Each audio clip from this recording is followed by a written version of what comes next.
आज हमारे साथ मौजूद हैं सुमैया राणा जी, जो राष्ट्रीय प्रवक्ता हैं समाजवादी पार्टी की।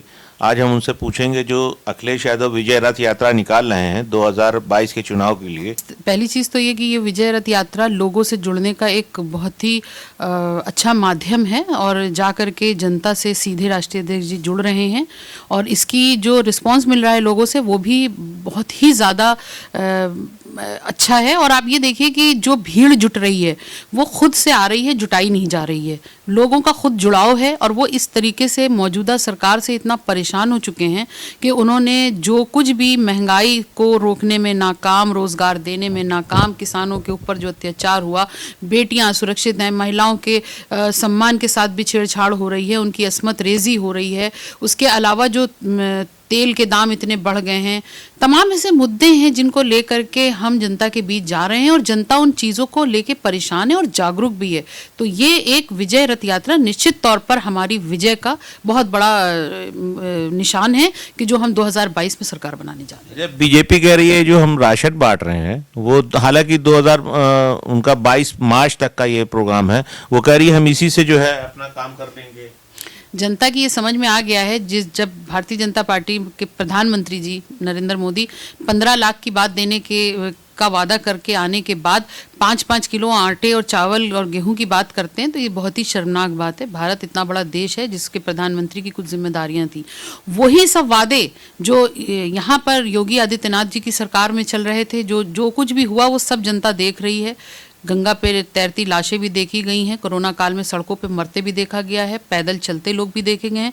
तो इन सारी चीज़ों को इनको कवर अप करना है। उसके लिए ये 5 किलो गेहूं, 5 किलो चावल का जो लोभ दे रहे हैं, जनता उठा जरूर रही है वो राशन इनसे, लेकिन वोट इनको अब की बार नहीं मिलने वाला है। हालांकि उन्होंने 1 करोड़ जो है आपके मोबाइल फ़ोन दिए हैं बच्चों को, और इससे पहले अखिलेश यादव ने लैपटॉप बांटे थे। उसके देखते हुए उसमें क्या है उनका जो है मोबाइल किस लिए दिया गया है? आपने बेरोजगारी को चरम पे पहुंचाने के बाद आप मोबाइल दे के क्या एंटरटेनमेंट का साधन दे रहे हैं लोगों को?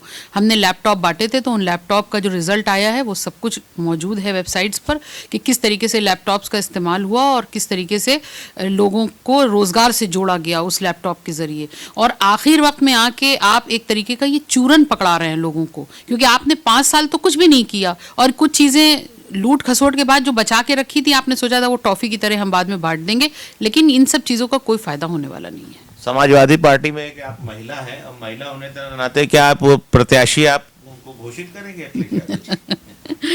देखिए, ये महिलाओं का पूरा सम्मान है। मैं बार बार ये बात बोलती हूँ और ईमानदारी से बोलती हूँ कि मेरी अपनी नज़र में, ये मेरा अपना पर्सनल व्यू है कि समाजवादी पार्टी में महिलाओं का जितना सम्मान है देश की किसी पॉलिटिकल पार्टी में नहीं है।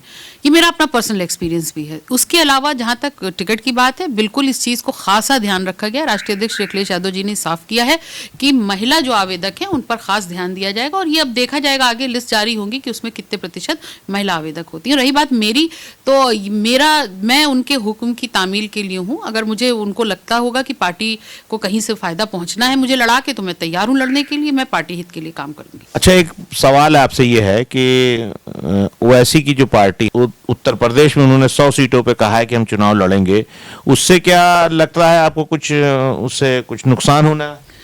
देखिए, 100 क्या, अभी तो उनके प्रवक्ता साहब ने ये भी कह दिया था कि हो सकता है हम 150 या 200 पे लड़ें।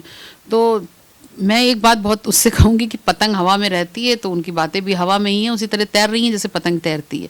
दूसरी चीज़ यह है कि वो डिस्ट्रक्शन तो कर सकते हैं, कहीं ना कहीं नुकसान, थोड़े वोटों का कहीं 1000 काट लिए, कहीं 500 काट लिए, उससे बड़ा नुकसान ही करने वाले नहीं है। लेकिन पब्लिक को, खास तौर पर मुसलमान वोटर को मंशा समझनी होगी। नुकसान फ़ायदा तो किनारे कर दीजिए, हो सकता है कि उससे कोई फ़र्क ही ना पड़े हमारे रिजल्ट्स पे, लेकिन मंशा समझनी होगी। जिस तरह भारतीय जनता पार्टी रंगों का खेल खेलती आई है उस तरीके से ये लिबास का खेल खेल रहे हैं। इन्होंने एक लिबास धारण करके और लोगों को बहकाने चले। मैं ये बोलना चाहती हूँ, असदुद्दीन अवैसी साहब से, बहुत काबिल हैं, बैरिस्टर हैं, क्या वो मुस्लिम हितैषी बनने के बाद भी, ऐलान करने के बाद भी, क्या उनकी जिम्मेदारियाँ आंध्र प्रदेश और तेलंगाना पर नहीं बनती हैं? सारी जिम्मेदारी वो बंगाल में आते हैं, बिहार में आते हैं, यूपी में आते हैं, तो थोड़ी जिम्मेदारी अपनी मातृभूमि, अपनी जन्मभूमि से भी कर लें जहां की वो पैदाइश है और जहां की पॉलिटिकल पार्टी है वो। तो इस सारी चीज़ों की नीयत को यहाँ की उत्तर प्रदेश की जनता, अवाम, मुसलमान खासकर समझ चुका है, मन बना चुका है समाजवादी पार्टी को वोट करने का, और बाकी इन जैसे दलों को जो लोगों को विभाजित करने का काम करते हैं, जो देश की असली अस्तित्व और छवि को मिटाने का काम कर रहे हैं, जो यहाँ पे हिंदू मुस्लिम एकता का प्रतीक रहा है, उसको पूरी तरीके से नकारा जाएगा 2000। हालांकि वो जज्बाती स्पीच देते हैं। देखिए, मैं बार बार ये कह रही हूँ कि हमारा देश अपनी संस्कृति के लिए, अपने भाईचारे के लिए पूरी दुनिया में नाम रोशन कर चुका है, और कुछ तत्व हैं, ऐसा नहीं है, आरएसएस ने बहुत कोशिश की है, इसी तरीके से ये लोग भी कोशिश कर रहे हैं तोड़ने की। होने वाला नहीं है। भड़काऊ भाषणों से निश्चित तौर पर नुकसान होता है, कहीं पर दंगे भड़कते हैं, कहीं पर लोगों की भावनाओं के साथ छेड़छाड़ होती है। उन्हीं सब चीज़ों का जवाब जनता को सोच समझ करके देना होगा 2022 में।